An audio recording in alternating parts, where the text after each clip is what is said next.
Hi குட்டீஸ், welcome to Kavya's Dale. துளசி மாடம் கதை கேட்கலாமா? ஷர்மா சிறிது தயக்கத்திற்கு பின் மீண்டும் ரவியை கேட்டார். நீ சொல்கிற அதை நான் கூட ஒத்துண்டுறேன்னே வச்சுக்கோ. உங்கள் அம்மா ஒத்துக்கணுமேடா. அவளுக்கு இன்னும் முழு விவரமும் தெரியலை, தெரிவிக்கப்படவும் இல்லை. அதுக்குள்ளேயே 1000 சந்தேகப்படறா. உங்கள் அம்மாவுக்கு பயந்து முதல்ல உன் லெட்டர் கிடைச்சதும் நானும் வேணுமாமாவுமாக கலந்து பேசி உன்னையும் கமலியையும் அவர் வீட்டு மாடியிலேயே தங்க வச்சுடலாம்னு கூட ஆரம்பத்தில் யோசித்தோம். இப்போது புரியறது அப்பா. நாங்கள் 2 பேருமா தொடர்ந்து இங்கேயே தங்கிக்கிறது சாத்தியமானு தானே நீங்கள் கேட்குறேன்? நீ இங்கே தங்கிக்கிறதை பற்றி பேச்சே இல்லை. இது உன் வீடு. உன் அப்பா, உன் அம்மா, உன் மனுஷா, உனக்கும் அம்மாவுக்கும் பெரிசா சண்டை எதுவும் வந்துட போகிறதில்லை. கமலி தங்கிக்கிறதை பற்றி தான் இப்போ பிரச்சனை. உனக்கு ஆட்சேபனை இல்லைனாக்கா கமலியை மட்டும் வேணுமாமா வீட்டு மாடியில் தங்க வச்சுடலாம். அவளே காஸ்மோபாலிட்டன், ரொம்ப நாகரிகம்ங்கிறதாலே அவள் வீட்டில் இவளாலே அவளுக்கு எந்த சிரமமும் வராது. அப்படி போகிறதா இருந்தாக்கா கமலியை மட்டும் தனியாக அவள் வீட்டுக்கு போக சொல்ல முடியாதுப்பா. It won't look nice. நானும் கூடவே போயிட வேண்டியதுதான். அவள் போகிறதை பற்றி ஒன்றும் இல்லை. ஆனால் நீயும் அவளோடு சேர்ந்து போயிட்டாதான் அதுக்கு கண்ணு மூக்கு காது வச்சு ஊரில் வீண் வம்பு வதந்தியெல்லாம் கிளம்பும். என் அபிப்பிராயம் கமலையும் இங்கேயே நம் கூட இருக்கலாம்ங்கிறது தான். அம்மாவாலே சிரமங்கள் ஏற்பட்டாலும் கமலையாலே அதை சமாளிச்சுக்க முடியும். நீ சொல்கிற, ஆனால் கமலையும் என்ன நினைக்கிறாள்னு எனக்கு தெரிய வேண்டாமா? இதில் ஒளிவு மறைவு எதுக்கு? என்னோட வாங்கோ, இப்போவே அவளையே கேட்டுடலாம். நான் எதுக்குடா? நீயே கேட்டு சொல்லு போகிறோம். இல்லை, காரணமாகத்தான் சொல்கிறேன். நீங்களும் வாங்கோ, அப்போத்தான் சந்தேகத்துக்கு இடமில்லாமல் அவளை நீங்கள் புரிஞ்சிக்க முடியும். ஷர்மா தயங்கினார். யோசனை ஒன்றும் வேண்டாம், இப்போ என்னோட வாங்கோ சொல்கிறேன் என்று கூறியபடியே ரவி எழுந்திருந்து நடந்தான். ஷர்மா வேறு வழி இல்லாமல் பின்தொடர்கிறவரை போல் தயங்கி அவனை பின்தொடர்ந்தார். ஷர்மாவும் ரவியும் மாடிக்கு போன போது கூட கமலியும் பார்வதியும் தொடர்ந்து துர்கா சப்தஸ்துதி ஸ்தோத்திரத்தை தான் சொல்லி கொண்டிருந்தார்கள். பாரு, நீ கொஞ்சம் கீழே போயிருமா, நாங்கள் கொஞ்சம் பேசிட்டு அப்புறமா உன்னை கூப்பிடுறோம் என்று சொல்லி பாருவை கீழே அனுப்பினார் ஷர்மா. ரவிக்கு அப்பா அவளை அனுப்பியது பிடிக்கவில்லை. ஏன்? அவள் இருந்தால் என்ன? அவள் பாட்டுக்கு இருந்துட்டு போகிறா. அவளை ஏன் கீழே போக சொல்கிறேன்? இல்லை, அவள் அப்புறம் வந்துக்கிட்டும், நீ பேசாமல் இரு. ரவி இதற்கு மேல் தன் கோரிக்கையை தந்தையிடம் வற்புறுத்தவில்லை. கமலி அவர்கள் உள்ளே வர கண்டதும் எழுந்து நின்றவள் இன்னும் நின்று கொண்டே தான் இருந்தாள். இவளை நான் கேட்டால் எனக்காக பதில் சொல்கிறதா நீங்கள் நினச்சிடுவேல். உங்கள் சந்தேகத்தை நீங்கள் நேரே கேட்டுடுங்கோ என்று ஷர்மாவிடம் சொன்னான் ரவி. ஷர்மாவும் ரவியும் நாற்காலிகளில் உட்கார்ந்து கொண்டனர். கமலியையும் உட்கார சொல்லி ரவியே வேண்டினான். ஆனால் அவள் உட்காரவில்லை. உட்காரேம்மா, உன்கிட்ட கொஞ்சம் பேசலாம்னு வந்திருக்கோம். எவ்வளவு நாளைத்தான் நின்றுட்டே இருப்பே? உன் மரியாதை எனக்கும் புரியறதுமா. இப்போது நானே சொல்கிறேன், நீ கொஞ்சம் உட்கார்ந்துக்கோ. பரவாயில்லை, சொல்லுங்க. நிற்பது எனக்கு ஒன்றும் சிரமமாக படவில்லை. உனக்கு எதுவும் சிரமமாக இருக்கோ இல்லையோ, நீ நிற்கிறது எங்களுக்கு கஷ்டமாக இருக்குமா? கஷ்டம் ஒன்றுமில்லை, சொல்லுங்க. மனசில் ஒன்றும் ஒளிவு மறைவு இல்லாமல் எதுவும் தப்பாக எடுத்துக்காமே நான் கேட்குறதுக்கெல்லாம் நீ பதில் சொன்னீன்னா எனக்கு பெரிய உபகாரமாக இருக்குமா? நான் ரவியைத்தான் உன்னை கேட்க சொன்னேன். அவன் நீங்களே கேட்டுக்கோங்கன்னு என்னை கொண்டு வந்து இங்கே நிறுத்திட்டான். ஏம்மா, நீ சாயங்காலம் சந்தி விளக்கு ஏற்றி வச்சதை பற்றி காமாட்சி பாருக்கிட்ட என்னென்னமோ இறைஞ்சுட்டு இருந்தாலே, அதில் உனக்கு ஒன்றும் மனசு வருத்தம் இல்லையே? தயங்காமல் நீ என்கிட்ட நிஜத்தை சொல்லலாம். வருத்தப்படுவதற்கு இதில் என்ன இருக்கிறது? அவர்கள் பாருவை கண்டித்தார்கள். பாருவை அவர்கள் கண்டிக்கக்கூடாதென்று நான் எப்படி சொல்ல முடியும்? ஒருவேளை பாருவை கண்டிக்காமல் அவர்கள் என்னையே நேருக்கு நேர் கூப்பிட்டு கண்டித்திருந்தால் கூட நான் அதற்காக வருத்தப்பட்டிருக்க மாட்டேன். அவர்கள் உரிமையோடு என்னை ஏன் கண்டிக்க மாட்டேங்கிறார்கள் என்பது தான் என் வருத்தமே தவிர ஏன் கண்டிக்கிறார்கள் என்பது வருத்தமில்லை. ரவியின் அம்மா உரிமை எடுத்துக்கொண்டு என்னை நேருக்கு நேர் கண்டித்திருந்தால் நான் இன்னும் எவ்வளவோ சந்தோஷப்பட்டிருப்பேன். இத்தனை அடக்கமும் வினயமும் நிறைந்த ஒரு பதிலை அப்போது அவளிடமிருந்து ஷர்மா எதிர்பார்க்கவில்லை. அதனால் சிறிது தயக்கத்துக்கும் மௌனத்துக்கும் பின் மேலும் அவர் அவளை கேட்டார். 1 வருஷத்துக்கு மேலே இங்கே இருக்க நேரலாம்னு கேள்விப்பட்டேன். ரொம்ப சந்தோஷம். இந்த வீட்டிலேயே உன் சௌகரியங்களுக்கு ஒத்து வருமா? ஒத்து வருமானால் நீயும் ரவியும் தாராளமாக இங்கேயே இருந்துக்கலாம். இல்லையானா இதைவிட சௌகரியமாகவும் தனியாகவும் வேறு இடம் உங்களுக்கு பக்கத்திலேயே ஏற்பாடு பண்ண என்னால் முடியும். இங்கே எனக்கு எந்த அசௌகரியமும் இருக்கிறதா படவில்லை.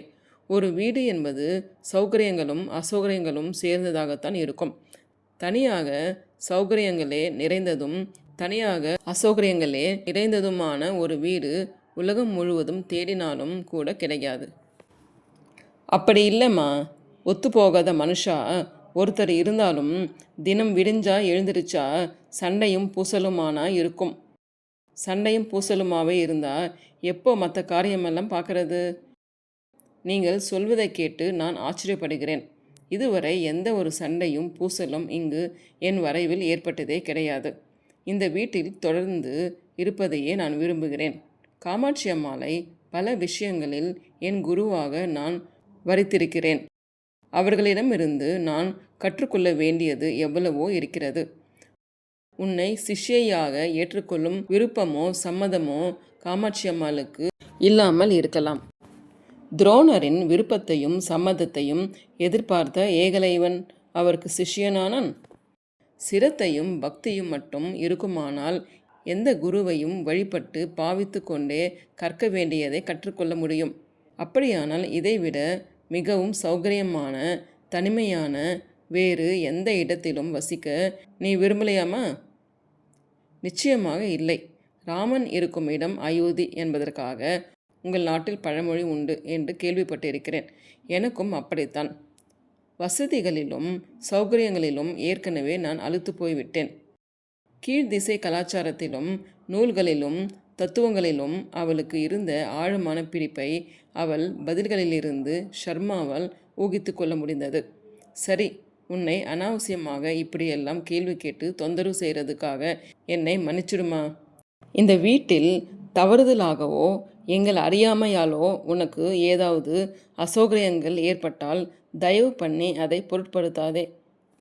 உனக்கு வசதி குறைவுகள் ஏற்பட்டு நீ மனசு நோகும்படி ஆயிட போகிறதேன்னு தான் முன்னெச்சரிக்கையாக இதெல்லாம் உங்ககிட்ட கேட்டேன். தப்பாக நினைச்சுக்காதேம்மா. நீங்கள் ரவியின் தந்தை, பெரிய ஸ்காலர், இந்திய கலாச்சாரத்தின் பூரணமான தன்மைகள் நிரம்பியவர். உங்களை நான் என்றும் எதற்காகவும் தப்பாக எடுத்துக்கொள்ளும் நிலைமை உருவாகக்கூடாது. ஷர்மா ரவியின் முகத்தை பார்த்தார். இப்போது உங்களுக்கு திருப்தி தானா என்று பதிலுக்கு முகக்குறிப்பினாலேயே கேட்பது போல் அவரை ஏறிட்டு பார்த்தான் ரவி. சரிம்மா, நான் கீழே போய் பார்வை அனுப்புகிறேன் என்று கூறிவிட்டு மாடியிலிருந்து கீழே புறப்பட்டார் ஷர்மா. நீங்கள் போங்கோ அப்பா, இதோ ஒரு நிமிஷத்திலே வந்துடுறேன் என்றான் ரவி. மெல்லவா, அவசரம் ஒன்றும் இல்லை என்று அவனுக்கு பதில் சொல்லியவரே படியிறங்கினார் ஷர்மா. இந்திய கலாச்சாரத்தின் அழுத்தமான பழம்பெரும் தன்மைகள் நிறைந்த ஒரு சூழலில் அதன் பல அசௌகரியங்களை பொறுத்து கொண்டும் கூட அவள் வாழ தயாராயிருப்பது ஷர்மாவுக்கு புரிந்தது. கமலியிடமிருந்து இவ்வளவு விவரங்களை கேட்டு தெரிந்து கொண்ட பின் இனி அவளை வேணுமாமா வீட்டில் தங்கிக் கொள்ள முடியுமா என்று விசாரிப்பதே முறையில்லை என்று அவருக்கு தோன்றிவிட்டது. கமலியை பற்றி ரவி கூறியது 100க்கு 100 உண்மை என்பதை அவர் இப்போது உணர்ந்து கொண்டார். காமாட்சி அம்மாளின் முரண்டுகளால் என்னென்ன அசந்தர்ப்பங்கள் ஏற்படுமோ என்று தான் அவர் இப்போது உள்ளூர தயங்கி கொண்டிருந்தார். அந்த முரண்டுகளால் கூட கமலி பாதிக்கப்பட மாட்டாள் என்று இப்போது அவருக்கு தோன்றியது. விளக்கு ஏற்றி வைத்த சம்பவத்தால் காமாட்சி அம்மாள் பார்வதியிடம் பேசுவது போல் தன்னை குத்தி காட்டி பேசியதை கமலி எங்கே மனதில் வைத்திருந்து ரவியிடம் சொல்லி கலகம் மூட்டி விடுவாளோ என்று எண்ணியிருந்த ஷர்மாவுக்கு அவளது அடக்கம் முற்றிலும் புதுமையாய் இருந்தது. காமாட்சி அம்மாளின் பேச்சை ஒரு பெரிய தவறாகவே அவள் மனதில் வைத்து கொள்ளவில்லை என்பதோடு வேறு காரணங்களுக்காக காமாட்சி அம்மாள் மேல் அவளுக்கு ஏற்பட்டிருந்த மதிப்பும் மரியாதைகளும் இதனால் ஒரு சிறிதும் குறையவில்லை என்பது தெரிந்தது. கமலியால் பிரச்சனைகள் எதுவும் வராது என்று தெரிந்தாலும் காமாட்சி அம்மாளாலும் ஊராராலும் விரோதிகளாலும் இது சம்பந்தமாக சில பிரச்சனைகள் எழக்கூடும் என்று பயம் இன்னும் அவர் மனதில் இருக்கவே செய்தது. மாடியிலிருந்து ரவி கீழே இறங்கி வந்தான்.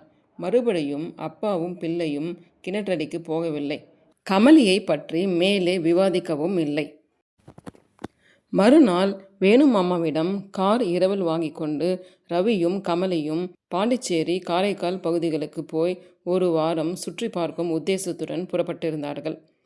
உதவிக்கும் துணைக்குமாக கிளீனர் மாதிரி யாராவது ஒரு வேலைக்கார பையனை அழைத்து கொண்டு போகுமாறு அப்பாவும் வேணு மாமாவும் எவ்வளவோ கூறியும் ரவி கேட்கவில்லை. நானும் கமலியுமா மாற்றி மாற்றி ஓட்டிப்போம்.